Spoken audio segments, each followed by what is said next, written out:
Labas visiems. Čia Vilius, dirbu 8 metus barberiu ir per tą laiką turėjau galimybę išbandyti daugybę kirpimo įrankių. Šiandien noriu pristatyti JRL Onyx kirpimo mašinėlę.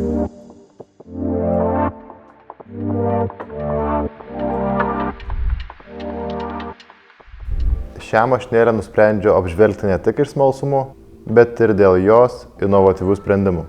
Pažiūrėsime, ar ši mašinėlė atitinka savo lūkesčius ir ar verta įtraukti ją į savo įrankio arsenalą. Tai pažiūrim, kas slepiasi dėžutės viduje. Tai komplektacijoje yra mašinėlė su krovimo stovu, antgaliukai kirpimui, krovimo laidas ir atsuktuvas su tepaliuku ir gepinimo įrankiu.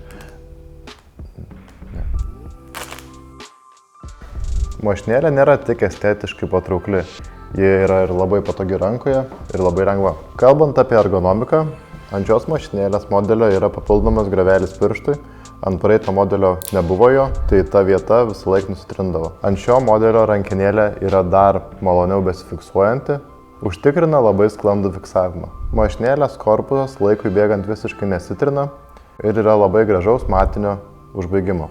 Mašinėlės priekinė dalis yra guminė, todėl ji neslysta iš rankos. Variklis turi dvi greičių padėtis, tai yra 6000 apsisukimų per minutę ir 7500 apsisukimų per minutę.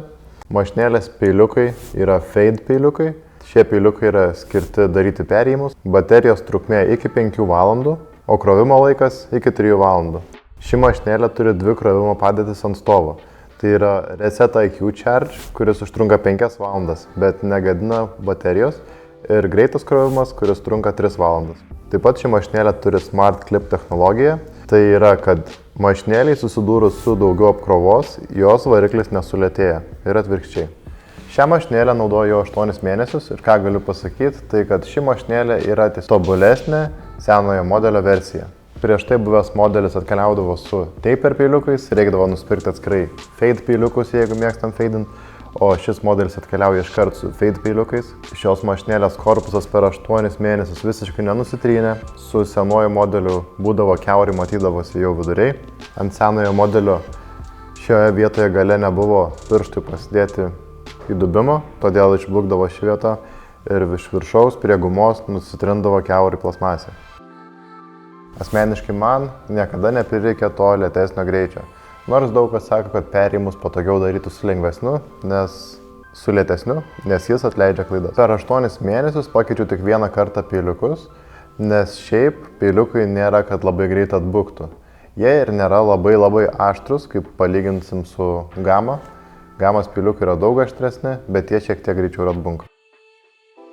Palyginus su senom mašinėlėm, pavyzdžiui, Wall ar Babyliss, tai šie peiliukai visiškai nekaisti, išlieka šalti, vos pašyla.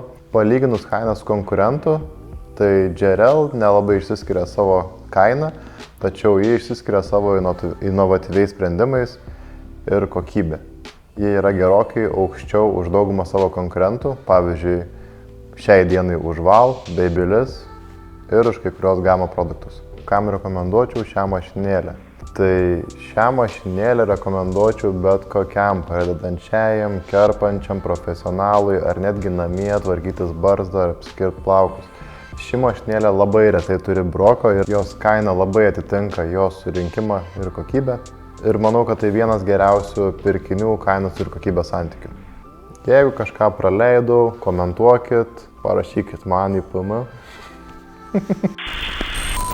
Jeigu dar kažką praleidau, palikit komentaruose ir pasimatysim kitose apžvalgose. Iki.